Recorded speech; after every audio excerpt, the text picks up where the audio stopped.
नमस्कार, मैं विष्णु बैरागी। आज मैं बात कर रहा हूँ इलेक्टोरल बॉन्ड पर, जिनके बारे में पहले दिन से ही मेरी सुनिश्चित धारणा है कि यह रिश्वत को कानूनी जामा पहनाने का कुकर्म है, जो नहीं किया जाना चाहिए था और ऐसा शायद ही किसी और देश में होता होगा। आज मेरी बात लंबी हो सकती है, कृपा करके मेरे साथ अपना वक्त दीजिएगा और मेरी पूरी बात सुन लीजिएगा, क्योंकि अंततः ये आपकी ही बात है, हम सबकी बात है। नमस्कार, मैं विष्णु बैरागी। आप देख रहे हैं मेरा YouTube चैनल बैरागी की बातें। कृपा करके मेरा ये चैनल सब्सक्राइब कीजिए, इस वीडियो को लाइक कीजिए, साझा कीजिए, कमेंट बॉक्स में जाके टिप्पणी कीजिए और घंटी का बटन दबा दीजिएगा ताकि मेरा अगला वीडियो अपलोड होते ही आपको खबर मिल जाए। दोस्तों, कुछ बातें आप हम सब लगभग रोज़ देखते हैं। जैसे मैं परसों गया था यहाँ अंकलेश्वरिया जी के कारखाने पर अपने स्कूटर की रख रखाव मरम्मत के लिए। लौटने लगा था, हम 5-7 लोग थे। जब अपने अपना स्कूटर लेके लौट रहे थे तो एक सज्जन ने अपनी गाड़ी की डिक्की खोली, स्कूटर का डिक्की खोला और उसमें देखा एक कपड़ा पड़ा हुआ था। तो उसने कारखाने वाले कारीगर से कहा कि भाई ये कपड़ा मेरा नहीं है, इसे निकाल लो। कारीगर ने कहा कि साहब पड़ा है, पड़ा रहने तो आप काम आएगा गाड़ी पहुँचने के लिए।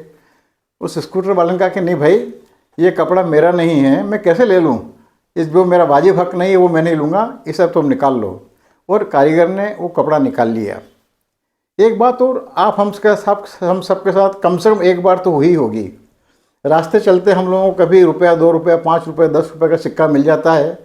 हम पहले उसे देखते हैं, सोचते हैं, फिर उसे उठाते हैं, उठाकर आसपास देखते हैं, कोशिश करते हैं कि उसका मालिक हमें नज़र आ जाए। लेकिन जब कोई नज़र नहीं आता है तो हम उस सिक्के को सबसे पहली सुविधा से कोशिश करते हैं कि जल्दी से जल्दी या तो उसे किसी भिखारी को दे देते हैं या किसी मंदिर में हम चढ़ा देते हैं। एक बात और आप हम सब हर साल देखते हैं, आपके हमारे गली मोहल्लों में गणेशोत्सव, गरबों का आयोजन होते हैं, कमेटियां बनती है, घर घर से चंदा इकट्ठा होता है और जब आयोजन पूरा हो जाता है तो फिर उसका हिसाब पूरे मोहल्ले में बढ़ता है, छपा हुआ, किसने कितने रुपए दिए, किस मद में कितना खर्च हुआ और कितना नफ़ा नुकसान है। तो ये हिसाब देने की परंपरा हमारे लोकमानस में एक नैतिक और शालीनता की परंपरा बनी हुई है कि भाई किसी का हक मारना नहीं, कोई घपला करना नहीं।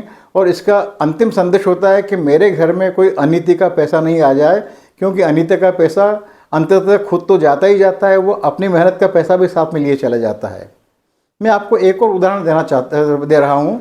मेरे शहर रतलाम में एक अन्न क्षेत्र चलता है, श्री अन्नपूर्णा अन्न क्षेत्र, और रतलाम का प्रतिष्ठित सुरेखा परिवार उसे संचालित करता है।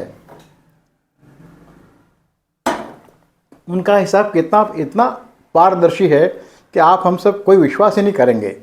वे हर साल 4-5 बरस पहले तक तो मैंने देखा है, अब मुझे पता नहीं है, लेकिन 4-5 बरस पहले तक वो हर साल अपने ट्रस्ट के उस अन्न क्षेत्र के पूरा हिसाब छपवा के बंटवाते थे और उसमें जो ब्यौरे आते थे, 250 ग्राम चाय, खुली पत्ती, 100 ग्राम इलायची, 10 ग्राम लौंग और हमारे पार्ले जी के 5 बिस्कुट पुड़े, ऐसे छोटे छोटे बातें आती जिन्हें पढ़ के आप और हम हैरत भी कर सकते थे, हंस भी सकते हैं कि भैया ये सब देने की आवश्यकता क्या थी।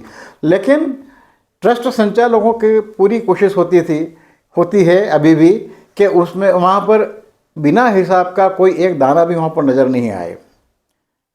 इसके ठीक उल्टे जिन इलेक्टोरल बॉन्ड की हम बात कर रहे हैं, उसके लिए जब हम जानना चाहते हैं कि भाई किस आदमी ने किस पार्टी को कितना चंदा दिया, तो सरकार कहती है, आधिकारिक रूप से कहती है, कोर्ट में कहती है कि हम हिसाब नहीं देंगे, क्योंकि नागरिकों को इन करोड़ों रुपयों का हिसाब जानने का अधिकार नहीं है।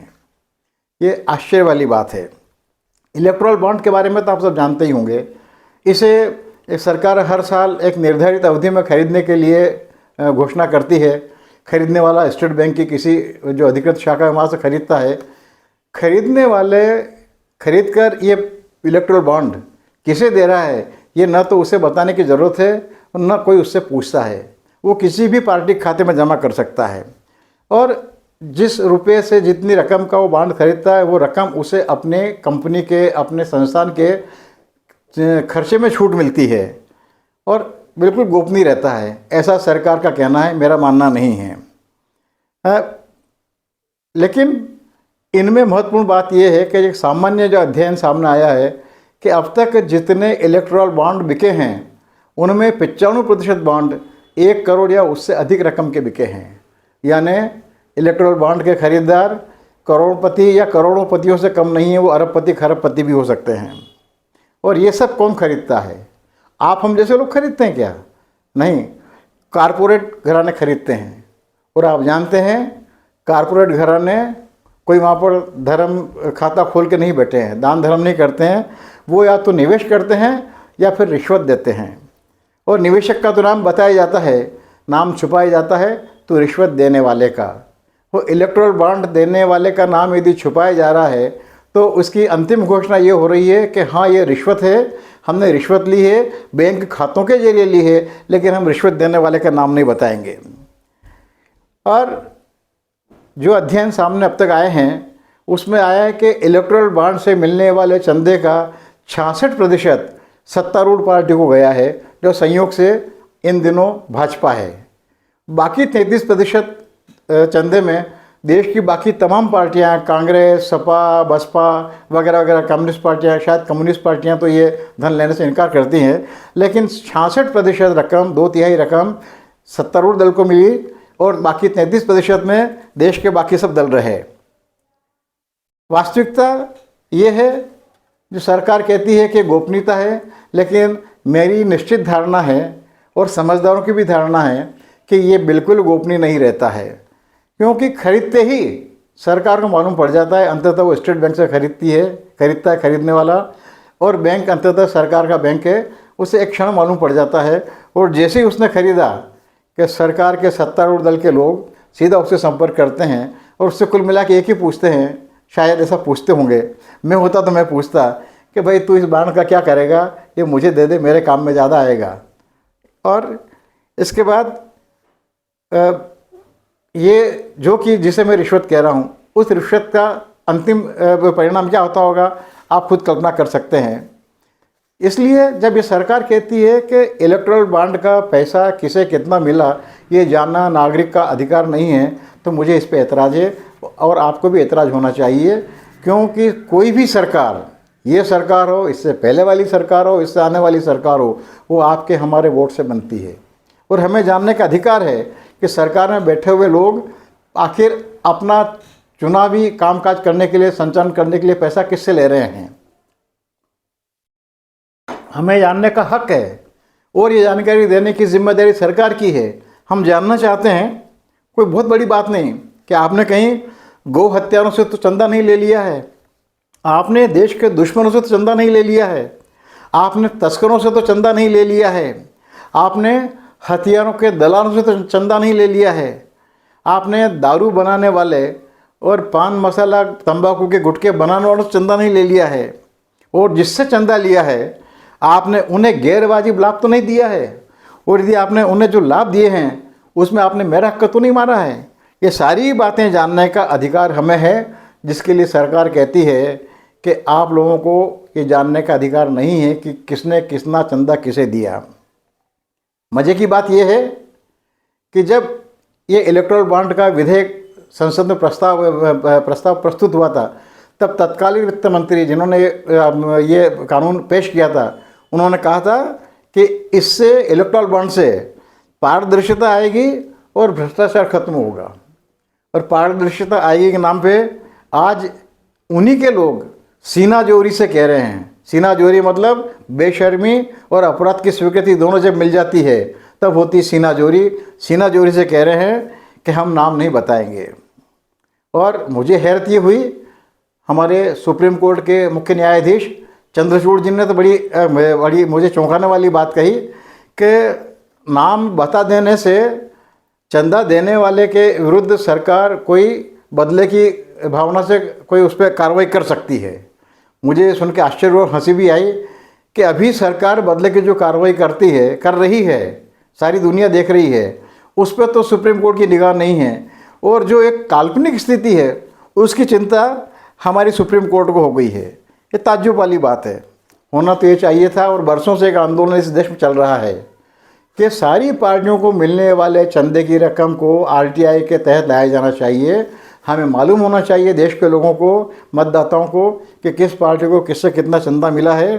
तो होना तो ये चाहिए था कि ये चंदा जनता देने वालों के नाम घोषित होते, वो आरटीआई में लिए जाते हैं, लेकिन इसके ठीक उल्टा हो रहा है और बेशर्मी से इनकार किया जा रहा है और कहा जा रहा है कि ये चंदा देने वालों का नाम आप नहीं जान सकते।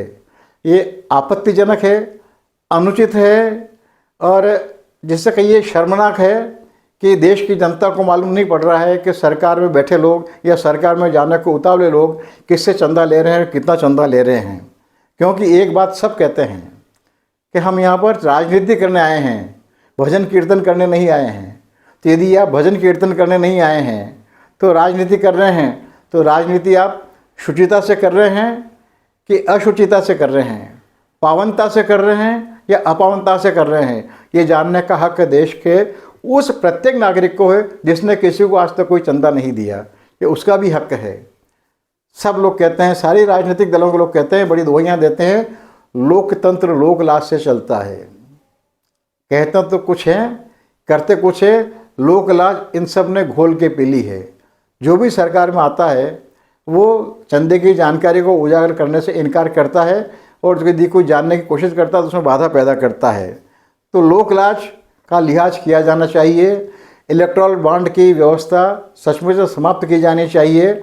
और यदि चंद्रचूड़ जी अभी से ही ऐसी भूमिका बना रहे हैं तो मुझे भय है कि कहीं ऐसा नहीं हो कि इसे वैधानिक जामा पहना दिया जाए और ये दुनिया में फिर एकमात्र देश होगा जहाँ पर रिश्वत को कानूनी जामा पहना दिया जाएगा। अन्य देशों में भी कारपोरेट घराने, पूंजीपति सरकारों को चंदा देते हैं, लेकिन वहाँ पर सारा देश जानता है कि किस कारपोरेट घराने ने सरकार को कितना चंदा दिया, किस पार्टी को कितना चंदा दिया। और वहाँ पर इस बात पे न तो कोई वो संकोच करते हैं, न शर्मिंदा होते हैं और अपनी ओर से घोषित करते हैं। और कारपोरेट घराने भी अपनी ओर से अपनी राजनीतिक झुकाव, अपना राजनीतिक आकर्षण, उसका जो उनका समर्थन होता है वो जाहिर करते हैं, उसे छुपाते नहीं हैं। और अमेरिका में तो कई बार ये कहा जाता है कि वहाँ के कारपोरेट घराने ही तय करते हैं कि अगला राष्ट्रपति कौन होगा। ऐसे में भारत के जैसे लोकतंत्र में, जहाँ पर कि लोक को प्रमुखता है, लोकतंत्र यानी लोगों की सरकार, लोगों द्वारा लोगों के लिए, यदि ये तीनों बातों लोगों द्वारा लोगों के लिए, लोगों के लिए लोगों द्वारा लोगों से है, तो फिर इसमें लोक को ही प्रमुखता मिलनी चाहिए और लोक ही इसमें अंतिम लाभार्थी होना चाहिए और लोक को महसूस कराया जाना चाहिए कि ये उसकी सरकार है। इसलिए इलेक्टोरल बॉन्ड के मामले में मेरा आपसे भी निवेदन है कि आप जो जहाँ तक कह सकते हो ऊपर इस बात को पहुँचाइए और सरकार जिस सीना जोरी पे अड़ी हुई है उस सीना जोरी को ध्वस्त करने की कोशिश कीजिए। इस देश अंततः आपका हमारा है, राजनीतिक पार्टियों का नहीं है। और पार्टी प्रतिबद्धता, पार्टी समर्थन के नाम पर कृपया अनुचित का समर्थन बिल्कुल मत कीजिए, क्योंकि अनुचित का समर्थन सदैव आत्मघाती होता है, विनाशक होता है। ये कभी भी सृजनात्मक, सकारात्मक नहीं होता है, इसके अच्छे नतीजे कभी नहीं आते हैं। इसलिए बुरे नतीजों से बचने के लिए अनुचित का प्रतिकार कीजिए, विरोध कीजिए, अपनी आवाज़ उठाइए। बहुत बहुत धन्यवाद, नमस्कार। मेरा चैनल ज़रूर सब्सक्राइब कर लीजिएगा। मैं विष्णु बैरागी।